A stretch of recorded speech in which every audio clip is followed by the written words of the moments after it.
that's going to get you hurt. It's going to get you killed if you hesitate and you try to think ahead and not do something that got you in trouble the last time. When it comes out that what got you in trouble was nothing really, because it was just the chief doing the talking about. And there's a corporate term for this. It's called quiet quitting. I was just researching. That's a real word. So it's happening throughout, which means you do just the minimum to get by, but you do nothing more. Wow. This is the environment that these guys are creating for our officers. But after seeing this last interview, and again, we're not mentioning names of who wrote them, I have a bone to pick with this motherfucker.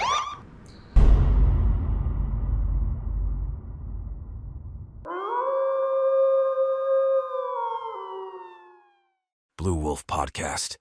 This episode of the Blu Wolf Podcast is brought to you by Blue Line Professional Inspections. Check out blproinspections.com or call 210-771-8831 for all your inspection needs, including home inspection, wood-destroying insect inspection, sewer drain inspection, and on-site water treatment inspection. Blue Line is a first responder-owned business.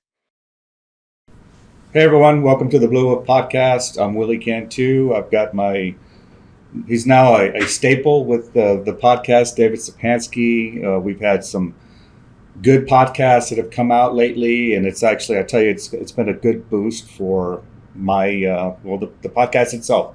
You know, we're talking about partnering up here pretty soon to get some good content, better content. Obviously, that's always the goal. David Stepanski, retired at one point, interim deputy chief. And I won't bore y'all with my background. You can look it up. But today is Tuesday, December 3rd. And I have to say that because it's right after Thanksgiving. I hope everyone had a great Thanksgiving with their loved ones, their family. For you conservatives, I hope you got at least one plate of food in, because you probably showed up with your MAGA hat and your Trump drip. Now we'll call it drip. And before you got kicked out by the liberal family, I didn't do that. My wife said don't. And I had a hat. I was going to wear it, but I just combed my hair for once. But I do want to congratulate President Trump. I know he won't hear this podcast. But I have to tell you, and just for my sake, I'm not asking Dave's opinion. We don't talk too much about that part of the politics, even though we talk about politics that are affecting law enforcement in our area and across the nation. But I definitely want to congratulate President Trump, who was former 45th president and soon to be 47th president. We don't have the music here to do the Trump dance like is being popular now, but there's my version of it. It's a big relief because we believe things will start going in the right direction for everything, our economy, our lawfare. I hope to see things get back on more of an even keel, and definitely within law enforcement across the nation.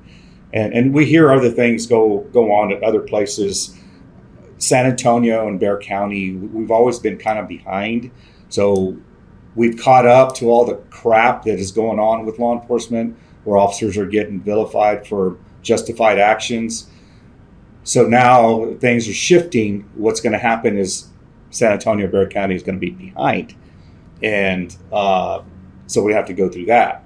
And I keep telling officers who are conservatives as well, yeah, it's a good thing, but don't think you can go out there and start kicking ass and taking names again, because you are still under the management of our liberal city government and the city council and our administration and the San Antonio Police Department. Now, Bexar County, you guys know what you got. Javier Salazar is an admitted Democrat. He fought to go and campaign for Kamala Harris. Said a bunch of stupid shit up in the DNC. I told him in full uniform, mind you, and he chose a side. So we'll see where he stands on that. I'm really anxious to know where the hell he stands on assisting Trump with the mass deportations. And our coward liberal city local media, they haven't asked them that question. I think everybody wants to know, not just Javier Salazar. And I want to know what the chief's stance is on this. And Mayor Ron Nuremberg, Muscles Ron Nuremberg. What is his stance? Is he going to help out the law enforcement to help deport these illegal aliens? I'm not going to jump on that bandwagon with the term that they call them immigrants. They've been called illegal aliens since I can remember. They still are, but we don't want to offend people that are breaking the law nowadays. But so that is the main thing that I really want to get out there. And we've had our past podcasts. We've had talking about the management styles of the San Antonio Police Department. We recently had one, not the last two, because we had to talk about one related to the podcast that this one is more related to. We got some good feedback from it. We had lots of people contact us. David meets with some other administrators. I won't say I'm not welcome there, but they talk their talk and whatever, but he hears, and you're getting some people come up and saying, hey, thanks for what you're saying, right? I mean, I just hate to be called an administrator. I prefer leaders, but we know that's rare in administration. Increasingly rare, yes. And I, again, not because you're here or anything like that. I've seen you as a leader, and so in these emails and these exit interviews that we've gotten, those people are leaders as well. And you see it, and the reason they did these interviews here is because they cared about the state of the department. And that was the title of one of our podcasts. We encourage you to go back and listen to those. You don't necessarily have to. Hopefully this one kind of prompts you to go and especially if it catches your attention, to go back and listen to those, and you'll see the pattern of what's going on. We obviously are going to be talking about, we're not in Bexar County, we're not retired from the Bexar County Sheriff's Department, but we do know a little bit about their politics, but we're retired from the San Antonio Police Department. And I have to say now, because things change as events unfold and the times, the momentum of the shifts, just like I talked about with President Trump coming back into office, that I've been saying I don't have a bone to pick with Chief McManus personally, because he treated me fairly when I was in the police department. However, after reading this last exit interview and then going back and listening to the things we've talked about, because I have to go back to remember what we said. A lot of this stuff is not scripted. I just like to talk off the top of my head and what I feel at the time. I feel like spontaneity is people appreciate that more, which is why I say a lot and sometimes fumble with my speech. It's a work in progress. But after seeing this last interview, and again, we're not mentioning names of who wrote them, I have a bone to pick with this motherfucker. I'm sorry to say it like that way, and it's not just this, it's things that I'm hearing. Got a good buddy of mine that's facing an indefinite over total bullshit, unlawful, unnecessary force is what they're calling. Has something, I want to do a podcast on this when we find out the outcome, has to do with his duty to intervene crap. We talked about the last two podcasts, David, we did in two parts with David, and then the other one with Defense Attorney Ben Cifuentes on this officer, Andre Vargas, who got his job back after arbitration. On again, total bullshit that we're seeing, and it has to do with the management from this chief. And then reading this, now this email is, 2 years old? It was in 2023. Yeah, 2023. Well, it's a year, the email is, but he had retired. He'd been retired for a year. So his thoughts, these are 2 years old, pretty much. I mean, at least when he started or thought about writing it and all that. And you see this and exactly what's happening within the lower ranks, the patrolmen, the detectives, the boots on the ground people, was happening or is happening in the higher ranks. And we talked about, I asked Ben Cifuentes, why do you think that's happening? And he mentioned the word, it almost seems malicious. That's a pretty powerful word in reference to these actions that this chief is taking. I have a bone to pick because there's good people that we worked with that are still there, good people that we don't know, that we hear about, things, the officers, because like I mentioned before, these officers are good, they have good intentions. They get into this profession for good reasons, and they've had good lives up to that point. You have to be, otherwise you don't get hired. But this chief is putting them under scrutiny. He's not making educated decisions on their fate to keep their jobs, their livelihoods, and he's putting them on this ride, what we call, maybe the rep, but not the ride, for 4 years, where they lose their job, they have to find another way to make a living, and for them and their families, and with the embarrassment from the news, the stress of not knowing if they're going to become a felon and possibly go to prison, because that was the name of the game. Hopefully it's not anymore. That it's and I talk to these guys, and it is ridiculous only to go to court and really not even get to the point of a decision. The last 3 cases haven't even gone to a verdict. The prosecution, because of the Soros-bought DA Joe Gonzalez, they're screwing up so bad that these cases, the last 3 cases, are ending up in mistrials. So that's bad, But nonetheless, did they really win? Yeah, they didn't go to prison. They didn't become felons, and Andre Vargas is getting his job back. That's another battle, if you guys don't know, is to, once you win the criminal side, if you do have criminal charges, then you have to get another attorney or keep the same one, whatever, and then fight for your job back through arbitration. So, I mean, I think it's a win. It's not. I'm not in their shoes, but it's. I do know it's stressful on these officers. So there is my bone to pick with the chief.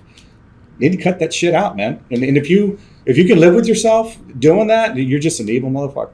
There's no redemption for him, brother. No. You're just an evil motherfucker if you're doing it maliciously and on purpose. Because we do know that there's some things, we kind of see the politics of that decision, but then some of this is you're pulling right out of your ass.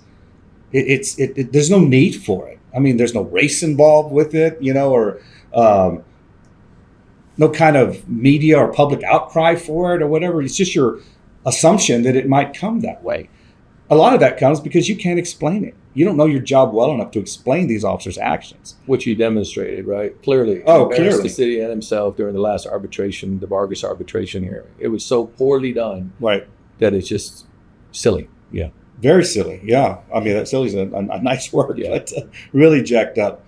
But we, funny thing, Dave and I, we usually meet, come up with this and have a little bit more. This is a little bit more off the cuff with this podcast, but we were thinking of a title, and David came up with this good name, and you'll understand the meaning of it as we go along and talk about it. Mistake of the heart, mistake of the mind. And that was a saying that the chief of police, McManus, used to say a lot.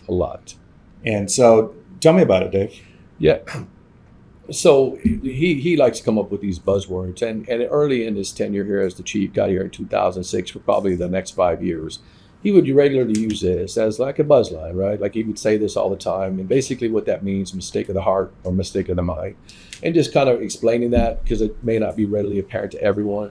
What he was saying is that if you're out there doing your job, we're not all fallible, right? And if you do something, it's a mistake of the heart. You meant to do the right thing, it just didn't go quite that way. Then he would handle it, and that would be taken into consideration, and the discipline would be lesser. Mistake of the mind means that you did so purposely, right? Purposeful. You did something that you shouldn't do, and you knew what you were doing. And so he doesn't say that anymore for obvious reasons. But to Willie's point, the last podcast with Ben Cifuentes, Willie had invited me to sit, and I appreciate that. I was out of town. But I was telling Willie, I said, one of the things that I really appreciated most was that I was watching it as a viewer. And we watch all the podcasts we do, but we watch them more in terms to figure out how we can do it better. Like, I misspoke. I used the wrong connotation here, all of those things. But when watching this one with Ben, I appreciate it because, one, again, I always like to say this. I said it once before. It's a huge validator for us when an attorney comes out and makes the very same points that we're making. Nobody's called into question the validity of anything we're saying, but it's always nice when these exit interviews or an attorney that handles arbitrations come back and validates the things that we're saying. So there's nothing in it for us. We're not cynical people. We're not disgruntled people. We're giving you the facts, and then you can do with them what Well, you mind you, he's not an outsider just assessing. Yeah. This dude was involved in it. Oh, absolutely. Right. And I would tell you, I don't know anything about Ben Cifuentes' criminal trial experience. I don't. I know you mentioned it. I don't. But as an arbitrator, he's the absolute arbitration attorney. He's the absolute person to use. And I'll tell you why. Because he has McManus's playbook. He knows everything he's going to do. He pushes every button. It's like a football team or a basketball team going out and knowing what the other team's going to run every play. And he knows how to get under his skin. So thank you, Ben. I wanted to touch on that. But I was telling Willie, I really, and I don't mean to be really long-winded, but I think it's just so critically important. Lawyers are very, especially experienced lawyers, 30 plus years as a litigator, are very cautious about the words they use, especially on record. And around the 1 hour, 17 minute, in case you haven't seen it, I strongly encourage you to view it. Vargas' story is compelling, and it's sad, and it's telling in terms of what they're doing and why they're doing it. But at the 1 hour, 17 minute mark, Willie and Ben are having an exchange. Basically, why is this happening? And then Ben makes a statement, well, previous chiefs never took it personal. Like they always said, hey, well, we're glad the guy got his job back, had a job to do, blah, blah, blah. But here he says that there is a malice. And both of them have told me that, after it's all said and done and my officer gets his job back or gets his back pay, I'm glad. And I have no grudge against you because you did your job. I want someone fighting for the officer. But I don't see that happening anymore, right? There's a malice in what happens. Right. So when I heard that word, I was like, malice. Man, that's like a word that they use in criminal cases. That's like intent, malice. That's intent, right? That's a culpable mental state. So what malice means, right? It means the desire to do evil, ill will. And it just struck me so much that he said that it kind of led me back to that mistake of the heart, mistake of the mind.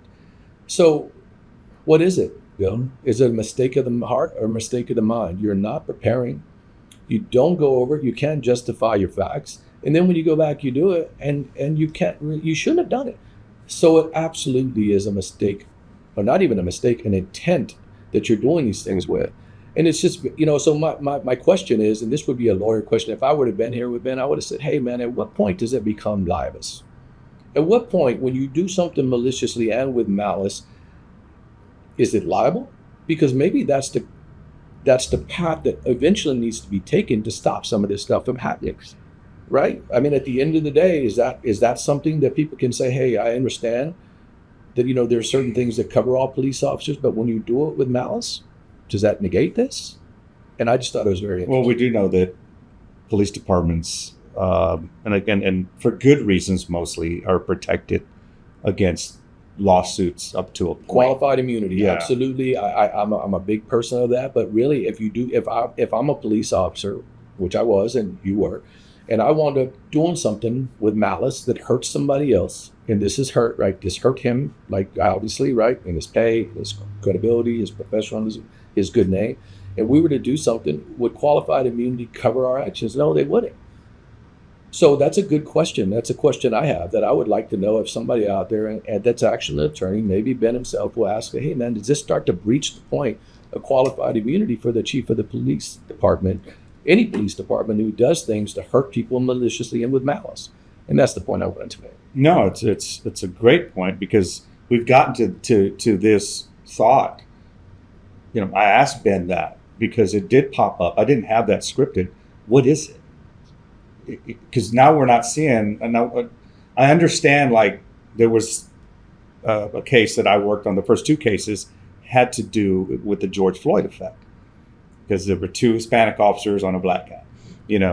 African American, to be more politically correct. But that and it happened before the George Floyd incident, but then they came after him after the George Floyd incident. And we've seen that. We saw that with Vargas as well, which didn't have anything to do with African Americans or anything like that, which led me to believe it is malice. And now I'm seeing something else and I can't talk about this because it hasn't been litigated, adjudicated, whatever it may be. There's no criminal charges, but I will eventually, because it's pissing me off with the it's happening to a good friend of mine, a good guy. And I think there's a lot of people that agree with me on that and when it comes out. But is it something you get off on? Is it something you get out that's almost like some, I don't know, sexual deviant that you masturbate to or what, that you did that to some officer?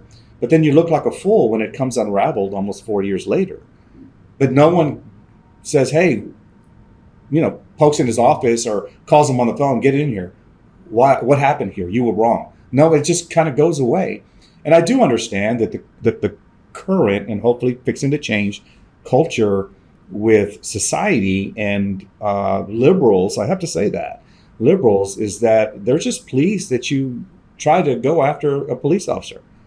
Good shot. Keep on going. You'll get one eventually. I think that's what drives a lot of this stuff. And a lot of it has to do, and I keep mentioning the word cowardice, that you can't step up and go, no, man, that's not one of these cases. And then I hate to say it, but if you just wait a little bit, something will be valid enough that you could use to make it look like you're going after officers, right? For me, brother, I can tell you the more alarming thing to all of this is, one, is he's doing it, and two, they're allowing him to do it. The city manager. Who's they? City manager. There you go. Right. Talking about Eric Walsh and the deputy city manager, Maria Villagomez, are allowing him to do that because they know. And how can we say they know? Because we gave you the exit interview written by the deputy chief that talked specifically about Jimmy Reyes's poor performance as a leader. And I'm using leader very loosely. and here we have another one. And so we were talking a little bit, just a few minutes before we started. We said, man, what are we going to call this? And we keep going back to the well. How many times can you beat a dead horse? I was talking about it with Nick too, right? And so Nick's the guy that puts this all together. And so turn the camera around, Nick. And so I was like, it's important. But after we did the state of the department, we didn't solicit anyone. People are coming to us. This is a different deputy chief. Right. That a year later, after he retired, wrote an exit interview to specifically to Eric Walsh and Maria Villagomez. And he CC'd Danny Diaz of our SAPOA association, right? The president. So that's to me, that's again, we brought that up briefly the last time on the Vargas case. And it's just like, Danny, all of you know, yet you do nothing. And so the point we were making is this retired DC, a year later. So I was telling Willie, do you know how much he must have been this inner thing that he's been fighting, just like, should I not? Is what it is. And just like this turmoil or feeling like incomplete, like I know I should have done something, but I didn't, and now I need to do this. And I've talked to him, so it's okay. Like, he gave it to us. Yeah, we got the blessing. And so I said, hey, can I use this? He goes, yeah, absolutely. That's why I sent it to you. And well, let me say something real fast, because I want to give. I know he's going to listen to this, and I want to give him on live and on air, whatever we call this. And I talked to him afterwards. I hadn't talked to him obviously in a long time, but along with this email that he sent us, he attached this paperwork that had to do with the decision he made. That, in my regard, it had to do with a piece of equipment that.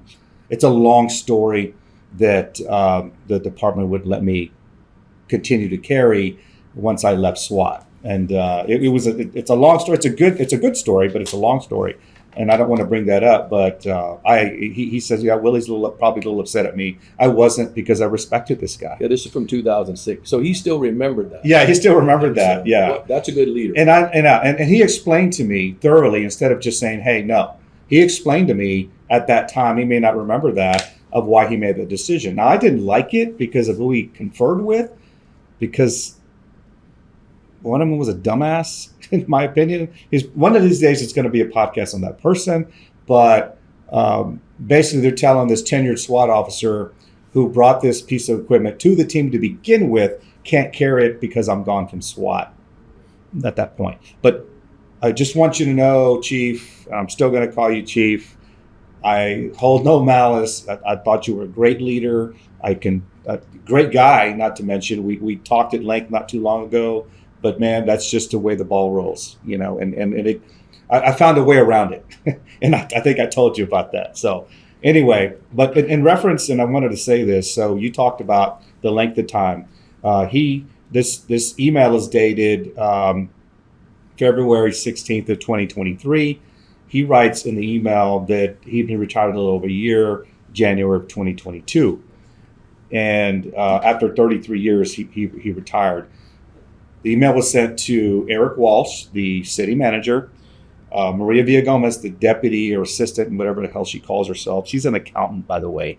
And the chief, or the San Antonio Police Officer Association president, Danny Diaz, who still is the president.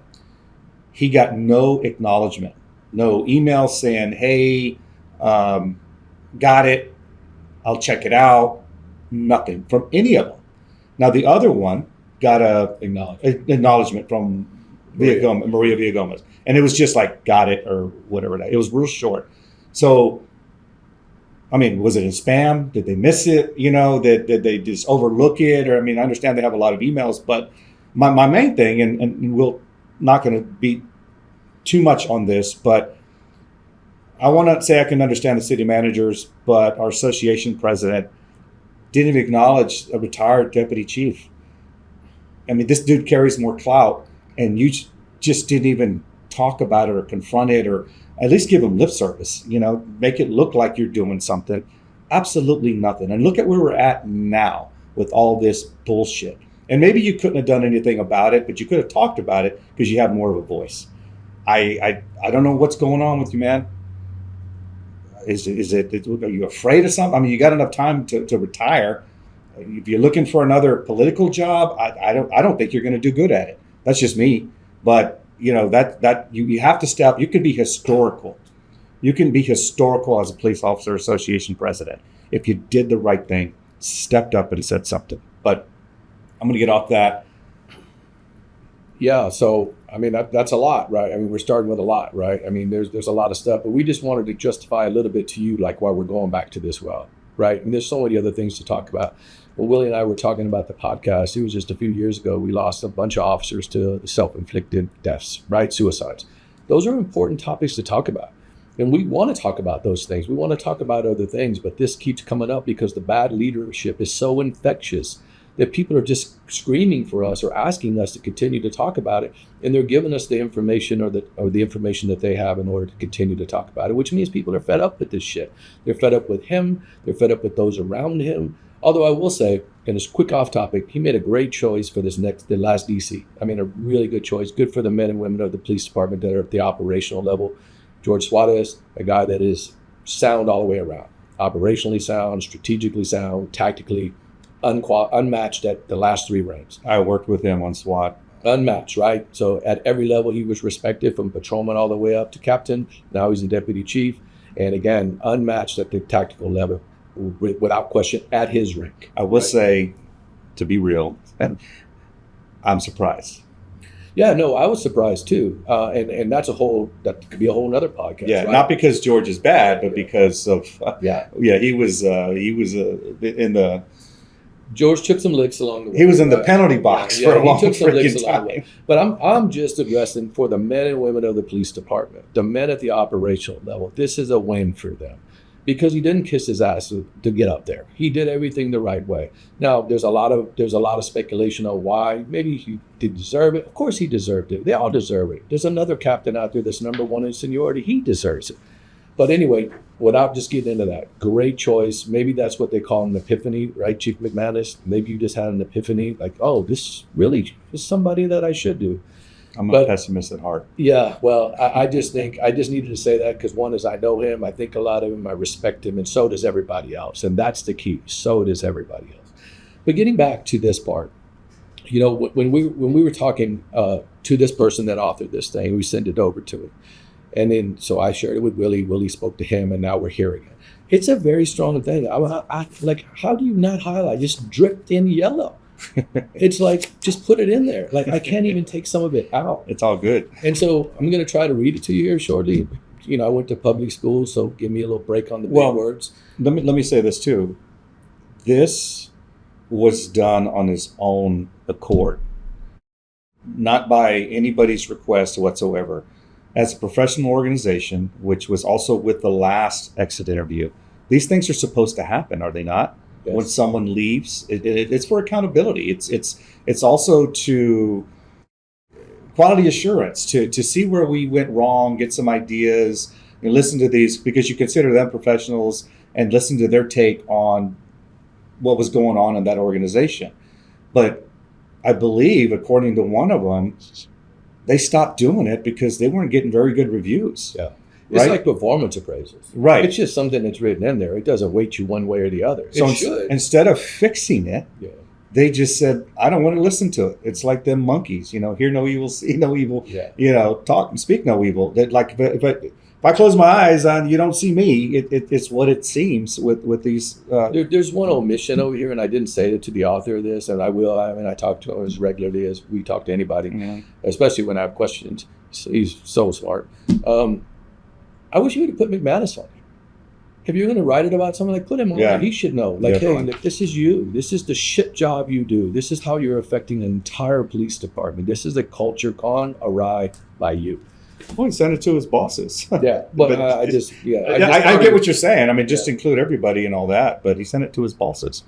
So anyway, back to this thing, right? Like he took a year of inner strife, to be able to write that. And so this is my own story. I'll say it. One of my very good friends, closest friends, we were partners at the first 3 levels of our careers. And he asked me one day, he goes, Dave, why are you doing this? Like, what are you hoping to get out of it? And then I read this, and then it hit me. I just want to feel better about myself. I spoke up as much as anybody, if not more, about to the chief and the heads of our agency when officers were right. I regularly did that. Others may disagree. But when I left, I always felt like I could have and should have done more. But I had a job. I have a family. And now, was that a question kind of referring to, hey, what are you doing, man? Yeah, or was that's exactly what it was. Okay. So Robert, if you want barbecue, thank you. Your question has been answered. Okay. And so, but it is. What are you hoping to get out of this? And then I really couldn't answer him until I read this. And then I said, man, I wanted exactly what this guy wants. I want to feel better about myself. I want to say, hey, we should do more to talk about the things that are injustices for the men and women that are out there doing a great job to keep this city safe. Well, and let me confront that. I haven't had that yet. And I no doubt some people are thinking that. There's some people that just, look, I'm gone, whether I left under good standing or whatever, and they see the same thing. There's no sense in talking about it. They just kind of give up. What do you hope to get out of it? You can't change anything. I get that to an extent. But don't dog the people that think that they can do something about it. Don't discourage these people. If you don't want to be part of it, don't fucking be part of it. Then it's like that meme of Achilles and Troy. That's why nobody's going to remember your name. It's just, if you're not going to step up for people and just want to fade off to oblivion, then by all means do it. But don't discourage the people that are doing it. Because what we're seeing is we're getting people, more so than that comment made, that are thanking us for speaking up. And it's not so much that something might get done about it.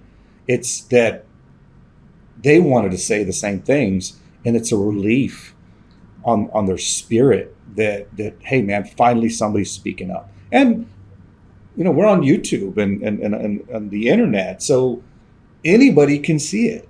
So and they do see it. Yeah, and they do see it. So and again, there's a lot of people that do watch it and they don't comment, understandably, but the word's getting out there to people. We're 2 retired cops, man. We're not the difference makers. You are the difference right, makers. And which needs to get spoken more about people and step up. And we were talking about this earlier, not to go off on too much of a tangent. Trump winning, I have been even keeled all the way up. I have been supporting that guy, speaking my mind, arguing with people on Facebook and Instagram because I believe they're wrong, and look where we're at. Now, I'm a pessimist at heart. I did not think he was going to kick ass that much, and I'm friggin' happy. It's not even close. People that, if you're a liberal and you're still hanging on, well, he shouldn't, and all that, and you need to pull your head out of your ass, grow a pair of nuts if that's your gender, and figure out, reset where you're wrong, because you're wrong. It's not everybody else is wrong, it's you're wrong, and figure it out. But in this situation, again, here we are. To me, it gives me more of a boost of energy to stay on the side of law enforcement and keep pushing for this, Because again, in San Antonio and Bexar County, I've said this, I think we're still behind. So we need to catch back up to that momentum and that shift of that pendulum so we can get you guys back to doing the job you got in this culture, this profession to do, and without any kind of stress of just getting hemmed up for political reasons. So I wanted to say that. Sorry, Dave. Go ahead. No, it's all good, and you know it is, and I'd shout out to the guys that were at that. What I say it was Nick Black Bear Cafe or something. I met someone there for lunch. I was telling you, a couple of police officers. Yeah. One of them came over and said, "Hey, man, I had no idea who he was." Came over and said, "Hey, I just want to tell you, hey, I watched a podcast with you and Willie, and I really appreciate it. We both do, and thank you all for acknowledging and coming up and mentioning that, because sometimes it does get a little like, does anyone care? Are we missing the obvious? Maybe nobody wants change, but no, the word's getting out. So I mean, even these young guys, and God knows if they've been affected by this yet. I do remember a good guy in SWAT one time. It was right after Rocky Riojas got killed, and that's a whole other story in and of itself. And if you guys that are listening knew Rocky, it was a big deal. Still is a big deal, obviously. Still is a big deal. And this officer came to SWAT, and he was, of course, he was happy he was on SWAT. Man, we were running and gunning. We were doing, unfortunately, doing way more, and we're doing what SWAT was supposed to do. They're not doing that anymore, again, due to political reasons. But he's like, man, I don't think I'll ever leave this unit. I get it, what he was saying, but at that time, I was under stress as a tenured SWAT officer going, what the fuck's going on? Because I believe that there was some political issues with Rocky's death at the time. So it was a matter of perspectives. Later, and I'm not going to mention this officer's name, great guy, great officer, gets removed unnecessarily from SWAT. It was just what they were doing with the change of the culture is what I hear. Just got rid of this. This dude was a solid guy. You wanted this guy on every fight that you were involved in. So it's just a matter of perspectives at that point. So anyway, back to this email from this retired deputy chief. We got his blessing. You spoke to him. We've spoken. Again, I've spoke to him personally. And how does this relate to the other email that we got from the other? So the first one was the first one to do it, right? He filled it out. I know he put it on a performance evaluation of his boss, which was the assistant chief, Jimmy Reyes, at that time. We already talked about him. And so this came after, and he wanted to do an exit interview too. And he took him a year to do it. He had a lot of back and forth inside about doing it, and he finally decided it was the right thing to do. And so, if you guys are ready, I'll run through it. Go through it. I'm going to ask you, bear with us a little bit, okay? Because it doesn't do it any justice not to just omit a bunch of it. The last one, I kind of read passages and moved it on down. This is directly to the chief of police of this San Antonio Police Department. So again, he already gave you the date, February 16th, 2023. It was to Eric Walsh, Maria Villagomez, and Danny Diaz. He starts it out. Formal enough, Eric, Maria, I hope you're both doing well. As you probably know, I retired a little over a year ago. I'm proud to have been part of the organization. Unfortunately for me, what I saw in my last several years, and from what I have heard from others that are still there, the organization is getting worse. I considered contacting you right after I retired. I was even contacted by a few individuals in the department who asked me to do so, but honestly, and this is an important part, I did not believe it would do any good. Well, you were right, sir. Well, there goes what I just mentioned. People just think that why should I talk? Because it's not going to do any good. Yeah, and it doesn't. But it took him a year. and people will say that to us too, right? But if we keep doing it, eventually somebody will get tired of this guy's shit and get rid of him, right? Anyway, however, I am aware that at least 2 recently retired members have submitted exit interviews and other documents to you detailing some of the problems. So perhaps giving you additional documentation will help. Although my supervisor, Jimmy Reyes, was required to collect one from me, and I never was given an exit interview. I am aware of some of the contents of those documents and can tell you that everything in them is accurate. Again, huge validator, right? And the problems are probably even worse than described. There are so many things going on there being the police department, that it is impossible to convey the issues fully in writing. The most important thing I can say, the issues all stem from one person. Do I need to say it? Yes. William McManus. I first started working closely in the chief's office as a captain when I was in research and planning in 2008.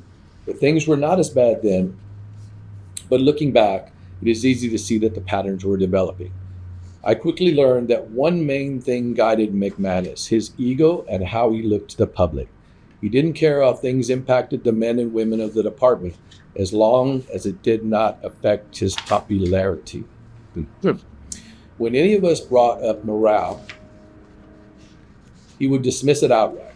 He was either blind with his narcissism, or he just did not care, or most likely both. He often said that morale was not his responsibility. Morale is not the responsibility of the head of an agency. Interesting. But instead, it was the responsibility of field supervisors. Supervisors out there are doing a really good job in trying to keep their troops motivated, but they can't when there's guys raining shit down upon them. That's my that is just common sense. Yeah. If you're not keeping the morale of your supervisors up, how the hell are they supposed to keep it up there? So it says there are running jokes about FOBs, right? Not the fob you open a door with, but friends of Bill, referring to outside consultants, almost always old friends of his. He would bring them in on contracts to address issues. He gives their names. It's not important. Once our members, sworn in civilians, would do all the work, and these consultants would put their stamp of approval on the cover letter, and they would take full credit, get their money, and leave. So this taxpayer dollars that's being kind of funneled to people that come in and tell us really nothing. Our own people had to put it together, and then they got paid for presenting the ideas that our own people brought forward. Tens of thousands at least taxpayer dollars were wasted to line the pockets of his old friends and co-workers. Really? Oh, wait a minute. That can't be a part of the guiding principles: integrity, respect, compassion, fairness. Nope, not there. I was really surprised. I mean, I've heard of these people, but in this context, because I remember that going on at the time, but I didn't think anything of it because I thought, well, he brought in people that he believed would do the right thing. Instead, it seems like a scam. Yeah, it was a scam. And everybody that was a part of that stuff, including myself, knows that these people brought no insight or no new vision. They just brought things and had subgroups, like they put us on these committees, subcommittees, and then we would bring up the ideas, give them to them. They would put it in an outline or a draft and give it to the chief of police and say, hey, this is what we came up with. Tens of thousands. So I realize this is probably a common practice, but that doesn't make it right. I don't think it was common in SAPD before McManus. And in the end, none of those projects led to any significant improvements in the SAPD. Well, there you go. Although the practice was bad, if we want to talk about wasted money, and this is an important part because we need to follow up on this after I get done reading this, we need to look at the various lawsuits caused by him being McManus, that have cost the taxpayers millions of dollars, millions with an S. There are obvious ones, such as, and I'm not going to mention any of the names you guys know, but as a respect for these people, we're going to leave them out. But there are obvious ones, such as the improperly handled immigration case of 2017. That cost a lot of lawyers' fees, $300,000 in fines by the Texas State Attorney General's office, and not to mention he released a juvenile to someone other than the custodian or the guardian, right? There were 17, I think there were 12 of them released, 2 children, right? And there are many migrants, and it could have been avoided. And remember, on that particular case, and it's not in here, there were several people, this investigation got so big that there were several people where they pulled cell phones. They pulled everybody's city cell phones, and then it ultimately showed that there were some people in the chain of command, including a sergeant that worked in that area of human trafficking, which I believe fell under sex crimes at the time, and I won't mention the sergeant's name, that on his phone said, I have some serious concerns about what we're doing here, sir. That was playing politics. Most dealing with discipline, wrongful termination, and demotion cases he mishandled. These are some names, but we're not going to mention them.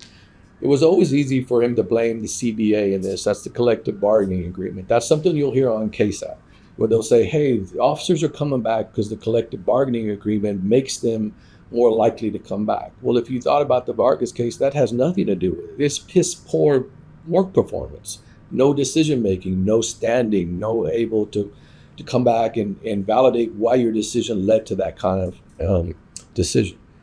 Most recently, the problems were caused by his personal feelings against certain officers. That sounds a lot like management by vendetta. I might have heard that. Right. His lack of knowledge of the CBA, him wanting to appease the public or special interest groups, and poor decisions that could not be supported by the facts of the case. Okay, that's important because that goes back to the fairness thing. So my last 10 years as deputy chief in the department, I was hesitant to take, he was talking about why he was hesitant to take the position, but he felt like that he could ultimately make a difference for the people that he worked for, right? So even here it is, so sometimes at my own peril, and sometimes it didn't work, but I did the best that I could. He says, at least we always said it can't get any worse, but it always feels like it gets a little bit worse. When McManus left to go to work at CPS in 2014, remember, he was 9 months out. And honestly, they were going to fire him over there too. He wasn't doing anything. That was common knowledge. That's why they brought him back and put the interim chief, which was Trevino, out. And that caused the rift between them. But Trevino did an awesome job for this department, and he's going to cover it here.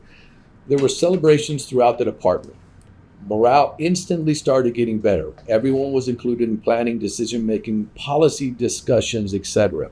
It was the exact opposite when he came back. One of the darkest days I can recall, a terrible decision and a huge disappointment to the department. And that was, we have to say who brought him back, and that was Cheryl Scully. Yeah, She's the one that brought him to begin with. He was a loyalist from Phoenix, as well as the chief of police or the chief of the fire department. And so Scully brought him back after whatever happened in CPS. Yeah, so I don't know enough about that, but I can tell you it was common knowledge while he was over there. The CEO of CPS was very unhappy with his performance. He wasn't getting anything done because mostly Chief McManus walks around and is just seen. He doesn't bring forth anything. He doesn't oversee anything. He doesn't do anything. He doesn't prepare for city council meetings or budget meetings. He doesn't do any of that. He's just a figure. So I was telling Willie, so just on this, right, millions of dollars in lawsuits, right, millions of dollars in compensation, millions of dollars for people like Vargas having to get reinstated in back pay. The other people that we didn't mention, they probably cost $500,000 just in 4 or 5 years for a captain's pay and their buyout and their muster out pay.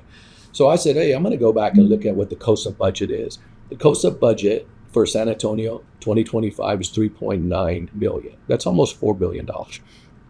So there's 3 different areas of the budget. It's capital program, general fund, and restricted fund. I don't know what the restricted fund is because it's restricted.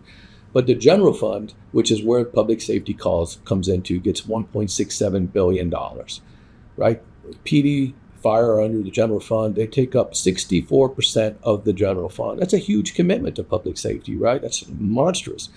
Of that, Now, mind you, the liberals wanted a defund. yeah, they wanted to take that away. So in this new budget plan, they're going to get 65 new police officers, 15 new fire department personnel that are EMS people. In long term, they're looking to get over 360 new PD positions over 3 to 5 years. 65 is not. Yeah. So this is the funny and laughable part. What they put in this budget, and this is coming from him and Maria, they're saying that in those 5 years, they want the differential between the time spent for officers to be 60% of their time doing proactive police work.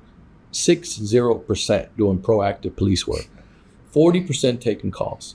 That's 60% of a chance of you getting fired. No one's going to do it because there's no support. That's what it is. Why would they do that? This is the shit that they're putting down that the people that are out there living in San Antonio see and goes, man, that's a great idea. I would love that. You're never going to get that. No. And so...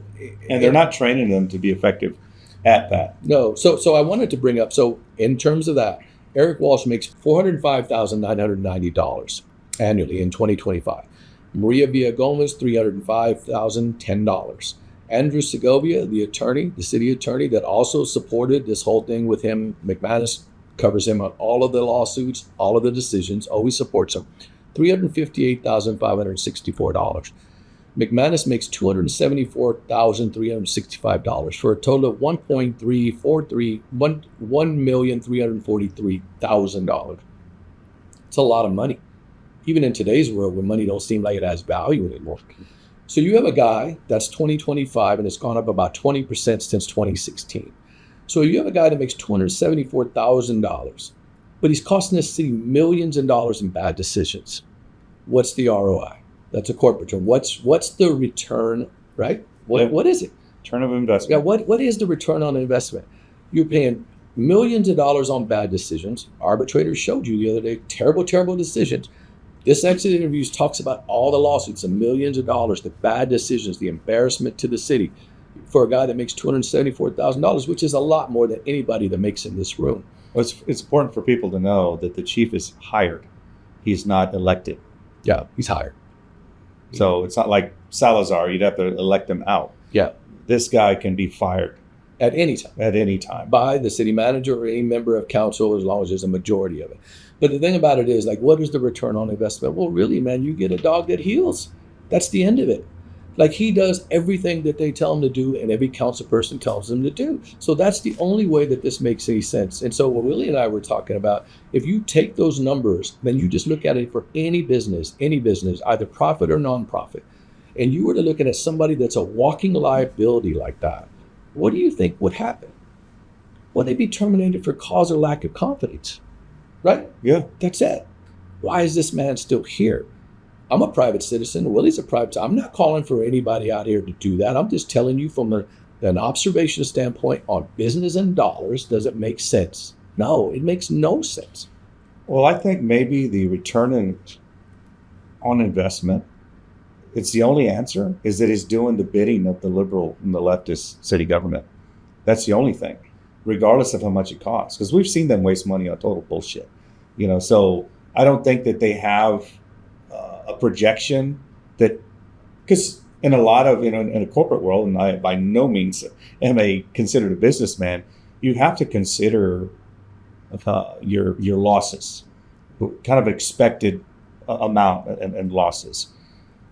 And these are the things off the top of my head, what you just mentioned: lawsuits, defending the department to keep these officers fired and out of a job, whether it be criminal and civil type of stuff, overtime because you're depleted on manpower. That's, because overtime's always been an issue with us. So are they considering the losses? Because you're investing this much, but then you're like, wait a minute, Well, the interesting thing for me, Willie, is that these are just bad business decisions, period. These are just bad decisions. You can't, like, if any of us made bad business decisions, we'd hear about it immediately from our wives. Like, you can't do that. And so it wouldn't be prudent, and it wouldn't be fiscally responsible, period. But man, this isn't the city's money. It's taxpayer money. Yeah. You're spending taxpayer money. You know what the property taxes are for us in San Antonio? They're monstrous. Now, most of that is school. I get it. Most of that is in order to fund schools, right? I always get that. But at the end of the day, if you look at the budgets, and $668 million of it is going to the police, why are we allowing someone to make bad decisions on a daily basis and hamstring the men and women that are out there doing it to try to keep the community that wants us to keep them safe? It doesn't make sense. And that's the other part of the investment. Part of it is, as a good manager, to keep up morale, to run a good organization, to be effective at the objective. And that's not happening. We're seeing, and here's the other thing. Talk about wasted money. How much money are they wasting on that scientific experiment with UTSA? Yeah, that was a lot of money. That they use to mask the numbers that are involved in the crime stats. Yeah, that's just another part of all this wasted money, because you have, like this particular DC said, there's so much talent in this police department that you can come up with ways to come up with fighting crime without doing these things and contracting for other people. But I was telling Willie, so on that last podcast, getting people that aren't working anymore, doing the bare minimum, and it's unfortunate because there's still officers out there that are doing a lot. They still have it inside. It's in their heart. They go out there and do their job. But the ones who get burned and do the bare minimum, I was telling Willie, man, there's a corporate term for this shit. It's called quiet quitting. I was just researching. That's a real word. So it's happening throughout, which means you do just the minimum to get by, but you do nothing more. Wow. This is the environment that these guys are creating for our officers. If you had one officer that worked for 1 year at this substation and 1 year at this substation, same officer, 4 years on the department, that's just a random number. The first substation, everybody was encouraging. The brass, the captain, the sergeants, they were there. They oversaw them, ran calls with them, make sure on their well-being, always looked after them, always kind of taught them, hey, you made a mistake here, but I really like the way you handled this. A year later, he has bad RDs. A year later, he goes at substation B for better RDs. It's the exact opposite. Relief days, days off. Yeah, better days off, right? So he has Tuesday, Wednesdays. Now he wants Thursday, Fridays. And he comes over here, and that's based on seniority. We talked about that in one podcast. And he goes to another subset, and it's the exact opposite. All they're doing is overlooking you, watching over you, trying to give you up, disciplining you, writing you up. You have one guy that flourished over here. It was a benefit to the department and benefit to the community. You have the same officer that comes over here into this other environment, and now he's quietly quitting. Well, that's what this department is. The second option is what's coming from the top all the time. You got to get rid of that in order to make it better. Well, now it's in that other, it's in the substation he left because, again, it comes from the top down. Yeah. The shit rolls downhill with these guys. And that was the term that you wanted to get my take on? Yeah. The quiet quitting. It's a good term, I believe. It's so fitting. And the deal is what people learn in the police department is that here I am busting my ass, it used to be we're having a good time, busting bad guys, getting dope, getting guns, getting warrants, things like that, foot chases, car chases, things like that. That was awesome. And yet Joe Slug over here, like Dan Bongino calling him Joey Bag of Donuts, Slugs over here is doing the minimum he could or she could, handling calls, milking calls, showing up late on the action-oriented calls, things like that. Hey, man, they're earning the same amount of money. Yeah. So why am I busting my ass, risking the opportunity to get in trouble, possibly lose my job again, My career again? Here's something, again, get me back on track after I kind of say this. We talked about Officer Vargas. I spoke to him after, because we did the podcast. We got his blessing, but I spoke to him after he listened to it. He thanked us. He was very appreciative. Somebody was talking about it. And when I talked to him, he was on his way to work. So he is getting plugged back in to his career. After 4 years, you have to renew your certifications. Some of the technology has been outdated. You have to be updated on things. So he's like a mini academy for these guys. And so he was getting back into the mix, what we call. He's a patrolman, mind you. So he's going to go back to patrol, handling calls, just like he was that night that got him fired.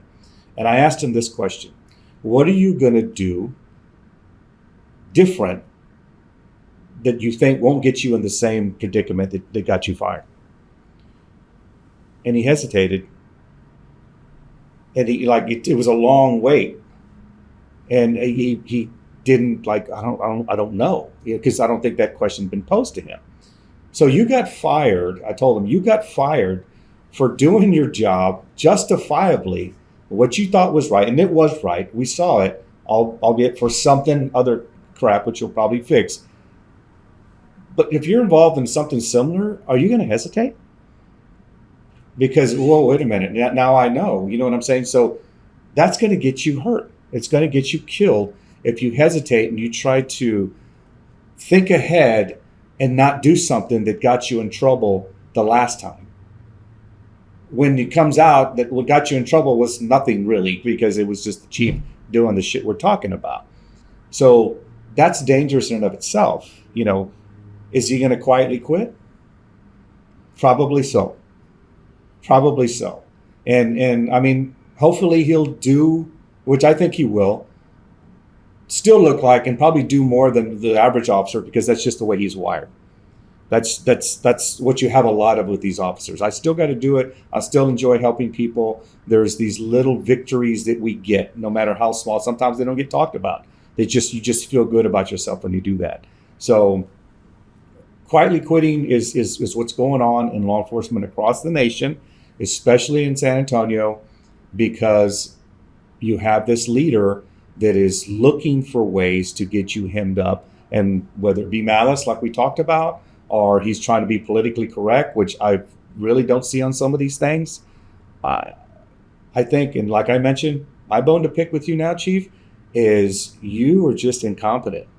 And I didn't know when we were going to bring this up, but some of you old schoolers will remember this medal that was made with the 43 and this Ghostbusters slash through it, was from a vote of no confidence that they had on the chief when in 2016, and the 43 was their 97% participation in the vote, which was more than what? Yeah, I withheld that part because I knew you were going to do Okay, this. This is the I last figured part. it was a good time to bring it in. This is the last part that of this email that this DC sent, and he said,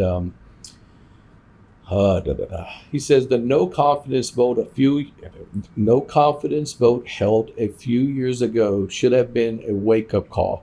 More members voted in that than have ever voted on one of our contracts, and 97% got it right. And there were 43 officers that had confidence. I mean, that's astounding, right? That people don't there are more people that weighed in on this than weighed in on the amount of money and benefits they're going to get in their contract. That's crazy. Look, I had a bunch of people call me about this, and I told Willie, I'm a little hesitant to bring it up because I really don't know enough about it, but I'm going to bring it up just broadly. Some of the chief's appointments outside of SWATs, which we've already said is just great for the men and women, are always called into question. And these people bring these questions to light and kind of validate.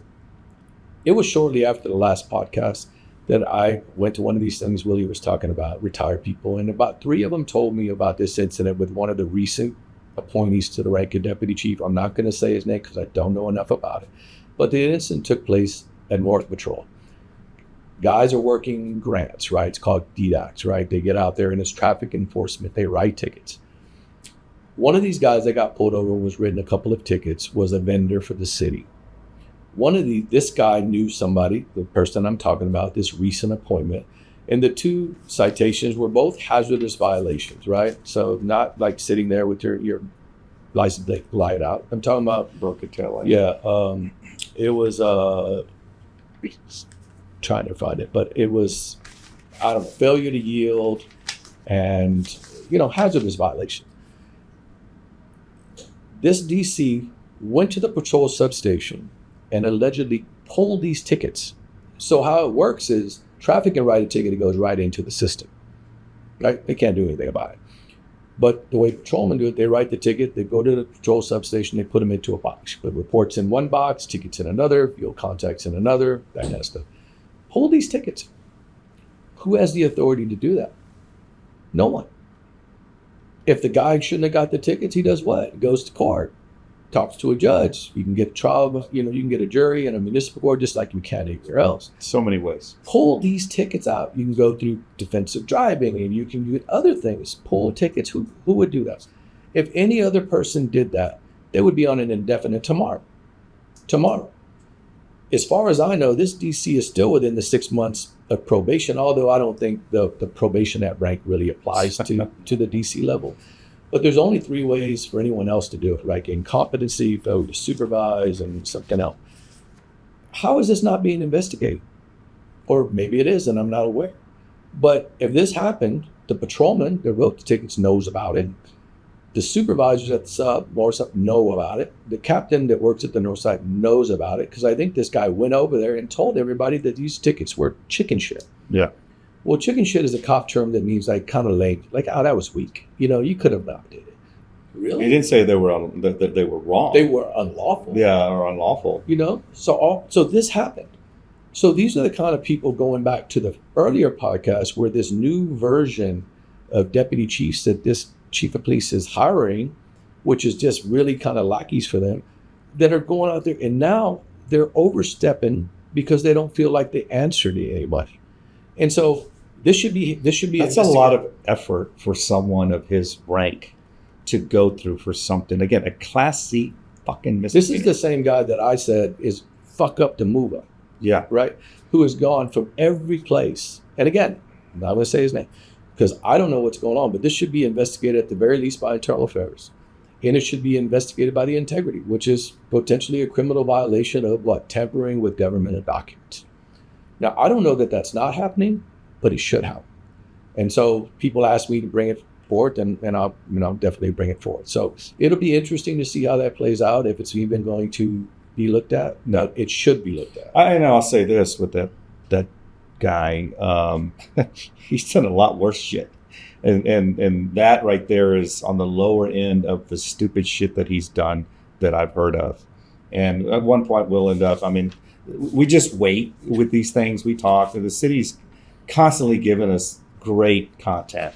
We just wait, just sit back, and then something will happen, or we get, an email, or someone will reach out to us, just like with this email we're talking about, because they heard this podcast. Keep it coming, please. Let us know.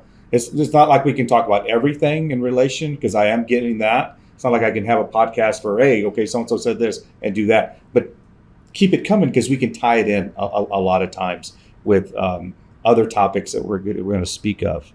But this is, I believe, from what you read there too, there's one more interview out that we have not seen. Am I right? By a lieutenant. By a lieutenant. So I have seen it. I just don't have it. Okay, we're trying to hunt that down, and we may or may not talk about it. But there's an exit interview. Yeah, much the same. I mean, if it's going to be redundant for the things that we talked about, we may not have a podcast for it. But again, it's out there. These things are out there, and there's probably more. And hopefully, people will come up and go, "Hey, just start coming out of the woodwork." It's like when there's been some sort of sexual allegation in some office, then one person speaks up. Here come the rest of them to give them their versions and all that. Yeah, I think if nothing else, I want the hard work, and especially the younger men and women that are out there working on the streets that are new to the police department. Please know that there are people in high level positions that don't like what's going on. Not this new brand of DCs, and there's a couple of them up there now. And I already mentioned George. Johnny's a good DC.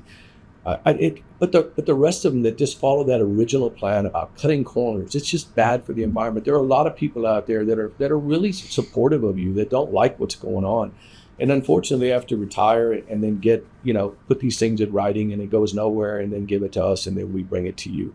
But there's a lot of men and women out there at every supervisory rank that are really pulling for you, and please don't get jaded. Don't think that they're not, because the things that we're bringing to you, we're high level people of the police department that are trying to do the right thing. They just get snuffed out. So that was important. Willie mentioned it's the holidays. I think we'd be remiss if we didn't end this by, or at least my point ending, and I'm sure Willie has to close in. He's just remember the men and women that have given their lives in service to the city, not just our city, but every city, every county, every state, and at every level. Even in service to their country. So please keep them in mind, even if it's just for a second. You don't need to know their names to appreciate what they've done. So thank you very much for that. Yeah, definitely. It is coming up to Christmas, and we've lost some loved ones, some good people in this job. It is real. If you're not sitting in our shoes, I mean, we learned very early on our careers. Within the first year, 2 of our classmates were killed in the line of duty. One was shot, the other one died in a car accident. I was lucky because it was a year and a half. I got shot, and obviously still here with that. But it was a lesson in that, hey, this profession you're getting into is real, and you can lose your life if due to whether it be a mistake or whether it just be I want to say coincidence, but just the happenings of society and the ugliness of it. So. We still keep in touch with some of their families, and they're like, it's been 35 years now probably since we lost these people, and we know their families are still out there. The kids are grown. No doubt they miss them. I mean, we would not understand that. We miss them in our own way as friends and things like that. We also know, don't think just because of the holidays that it becomes less dangerous. If you look up fallen officers, there are officers that lost their lives on Christmas Day, and including a San Antonio police officer. Yeah, on Christmas. Yeah, on Christmas Day. I will not to get into a tangent, but on Christmas Day, I don't even remember the year. Was back on patrol. He's done a lot. I answered a call, knocked on the door. First thing came out of the door when it opened was the barrel of a shotgun, and this guy was a retired San Antonio police officer. Guy had pointed a gun at the complainant that had called me, and now I'm facing this shotgun. It wasn't pointed at me, but it's a long story. But this was Christmas Day. I mean, I, by all accounts, could have shot this guy justifiably. Instead, I put him in the hospital. That's the best thing he could have gotten out of it. Thankfully, I didn't get hurt or injured, but don't let your guard down. That's the whole point from the holidays because emotions run high and things like that. So we do care. We're doing this for that reason, for you guys, the good men and women out there. We were actually talking about a kind of a small part of law enforcement, but it has the biggest effect on us now, right? These things that we're talking with these exit interviews. So keep doing what you're doing. I hope you don't get hemmed up in something that you know you did justifiably.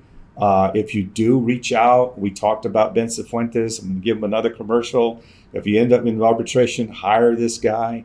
He's not giving us any money and not giving me any money. I just know, that is a true recommendation on our behalf because we've seen his work and he's been successful the majority of the time. But there was one other thing. Can I just yeah, say, go ahead. We have a lot of friends in the sheriff's department too, and by virtue of some of our positions, we work hand in hand with them. So I worked hand in hand with captains and deputy chiefs over there, and several of them are coming our way and saying, "Hey, please, don't forget about the SO. Don't forget about the sheriff's office." Yeah. And so I was telling Willie, I think it's high time. And if you watched the news last week, the jail standards, bunch of jail standards, Javi's failing at many of those jail standards. It was in the news a couple of weeks ago. This is a regular thing. I'm sure he'll blame the jail administrator, but this is something that we probably should talk about. I will say this. I just don't know enough about it. We have some friends that we can talk about it intelligently and objectively. And I can tell you that there's 254 counties in Texas, including Bexar County. Each of them have a sheriff, and probably 250 of them can't stand this sheriff. And so that's based on what he's doing and how he's using this political position to further his political ambitions. And that's readily apparent in everything you see and everything he does. So, maybe we'll do one on the sheriff's office. Well, I will say this: his if you want to see his lack of good judgment, he supported the loser, Kamala Harris, in full uniform at the DNC, and he was wrong. So this guy is the one that is at the helm of the Bexar County Sheriff's Department. I do know many of them do not like him there. As we're seeing, he is failing at a lot of aspects within law enforcement. We do hear, I have a lot of good friends that are with the SO, and they do, we talk regularly, and they're not happy with him. Morale's not up there either. And we want to say for you guys that we're not forgetting about you, even though I almost did. I'm glad David brought it up. But, you guys are right up there with us. I had a really great relationship with you guys while I was working. We would work together. It was really a fun time. Hopefully, if you guys that are watching that we did work together, man, I appreciate that. You guys helped me out a lot. It was kind of twofold. But we appreciate y'all listening. And keep on listening, like, share this podcast. Reach out to us. I understand the fear that we talked about. Regardless, reach out to us through Instagram or Facebook or Messenger or whatever. Get our number from someone and let us know that we're doing something good or bad. Regardless, okay. Anything, Dave, to close with? Just happy holidays. Be safe. Thank you for listening. I'll take care.